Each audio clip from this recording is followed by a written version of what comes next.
Hello friend, welcome back to e learning with Hina ma'am channel. आज का जो session है काफ़ी इंपॉर्टेंट है। चलिए यहाँ पे बात करते हैं वर्क की। इससे पहले हम रुधिर की एक वीडियो डाल चुके हैं, उसका जो लिंक है वो इसके वीडियो के डिस्क्रिप्शन बॉक्स में मिल जाएगा।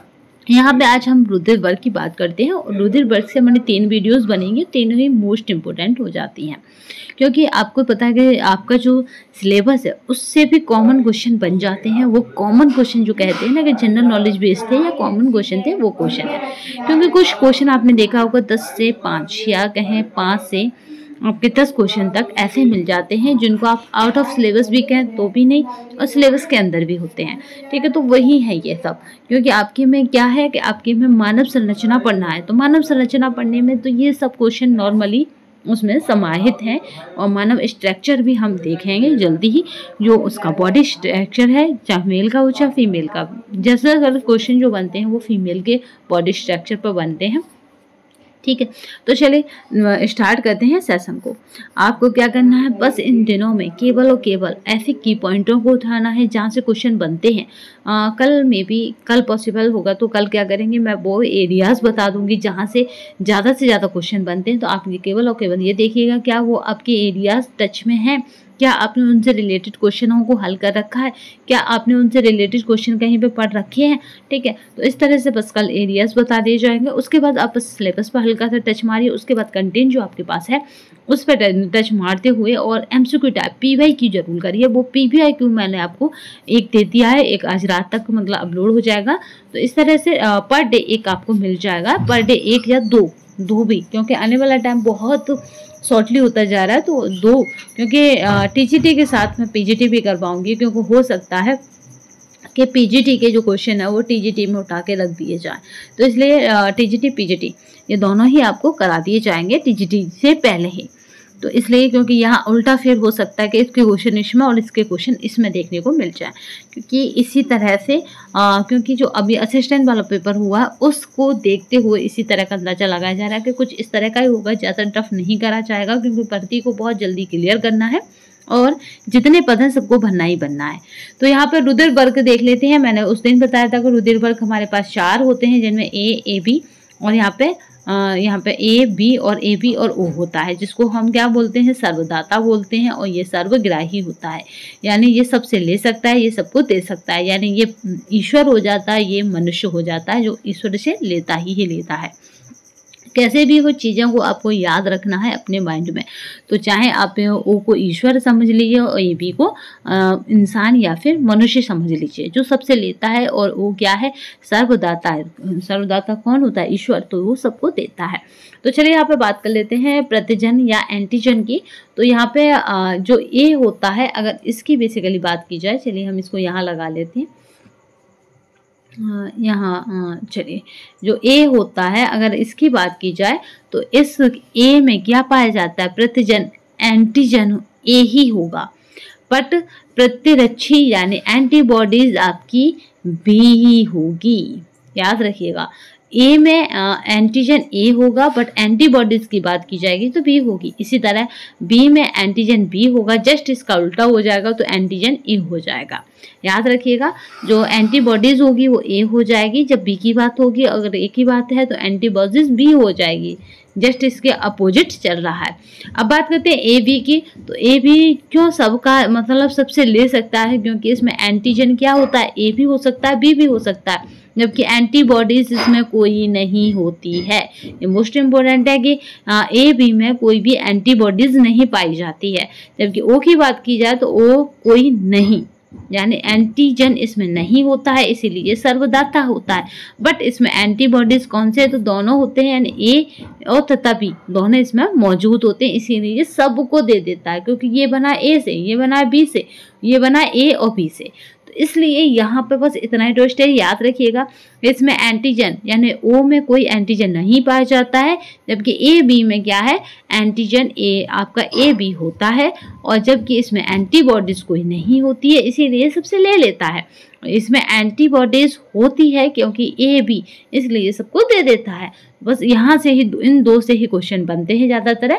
चलिए अब इसके नीचे जस्ट एक और फोल्डर है जहाँ से हमारा 3 वीडियो की जगह हमने 2 वीडियो में ये कवर कर दिया है। बट यहाँ पर वर्नस्टीन के अनुसार क्या है कि ABO रुधिर वर्ग मनुष्य का एक आनुवांशिक लक्षण होता है। ये यहाँ पे ABO जो रुधिर वर्ग है ये क्या है, तो व्यक्ति का आनुवांशिक लक्षण है। यहीं पे नेक्स्ट बात कर लेते हैं आगे। माता पिता के रुधिर वर्ग जिसमें O है, OA है, AA है और यहाँ पे OB है और BB है, AB है और यहाँ पे O और AB है और यहाँ पे बात करते हैं A और यहाँ पे AB है। अगर यहाँ पे इसको इस तरह से शॉर्ट में समझते हैं, क्योंकि कभी कभी एक क्वेश्चन जनरली बन जाता है कि अगर किसी के माता पिता का रुधिर वर्ग O है, यानी माँ का भी O है, पिता का भी O है, तो संतान संभव होगी कौन से रुधिर वर्ग की, तो आप बताएंगे O रुधिर वर्ग की। जहाँ पे दोनों ही यानी मेल और फीमेल का रुधिर वर्ग क्या है, तो O है, तो वहाँ पे जो आने वाला बर्थ होगी उसका रुधिर वर्ग O होगा। ठीक है, क्योंकि असंभव हो जाएगा A होना, B होना, AB होना। इसी मेथड से डॉक्टर बता देते हैं आधे से ज़्यादा कि क्या होने वाला है। चलिए नेक्स्ट देखते हैं। अगर रुधिर वर्ग एक का O है और एक का A है, यानी फीमेल का O समझ लीजिए और मेल का A समझ लीजिए, तो बच्चे का रुधिर वर्ग क्या हो जाएगा, तो जनरली जब उसके पास मेल का और फीमेल का आ रहा है तो यहाँ पे A भी हो सकता है और O भी हो सकता है। बट उसका क्या नहीं होगा, तो B और A भी नहीं बनेगा, क्योंकि इनमें से किसी के पास ये नहीं है। बस 1-2 में कराने से ही आप आने वाले क्वेश्चनों को भी हल कर लेंगे। देखिए यहाँ पे इसी तरह से देखिए, अगर माता पिता दोनों का रुधिर वर्ग AA है तो आने वाली संतान का भी रुधिर वर्ग क्या हो जाएगा, O हो सकता है और A हो सकता है। बट AB और B नहीं होगा, क्योंकि यहाँ पे A है, AA है, इसलिए A तो हो सकता है 101%, बट B इसमें किसी भी कंडीशन में नहीं होगा या A भी नहीं होगा। नेक्स्ट इसी में बात कर लेते हैं यहाँ पे O की, और यहाँ पे O और दूसरा है B, यानी एक का O है दूसरे का B है। इसी तरह से यहाँ पे बात करते हैं B और B की, तो ये क्या हो जाएगा यहाँ पे, तो यहाँ पे अगर बात की जाएगी तो यानी माँ का O है और पिता का B है। अगर माँ का B है और पिता का भी B है तो उस कंडीशन में किस तरह की बर्थ होगी, तो उसमें क्या हो जाएगा, O और यहाँ पे B, यानी आपको O और B मिलेगा। बट आपको क्या नहीं मिलेगा, तो याद रखना है, क्योंकि कभी कभी कंडीशन ऐसी हो जाती है, क्वेश्चन की नेचर इस तरह की कर दी जाती है कि अगर किसी स्त्री और पुरुष का ब्लड ग्रुप A है तो उसकी संतान का ब्लड ग्रुप नहीं होगा। तो उस कंडीशन में आपको यही याद रखना है मेथड कि उसका A है तो B कभी नहीं होगा, AB भी कभी नहीं होगा। इनमें से एक आपको मिलेगा, चाहे B मिल जाए चाहे A भी मिल जाए। चलिए इसी तरह से यहाँ पे देख लेते हैं नेक्स्ट।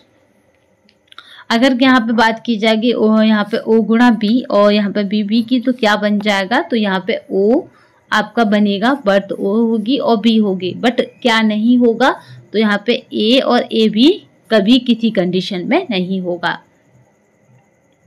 आगे बात करते हैं यहाँ पे, अगर बात की जाती है A और B की, और दूसरा होता है, दूसरा क्या है, अगर किसी मतलब फीमेल और मेल का AB ब्लड ग्रुप है तो बच्चे का क्या बन जाएगा, O बन जाएगा, A बन जाएगा, B बन जाएगा और AB बन जाएगा।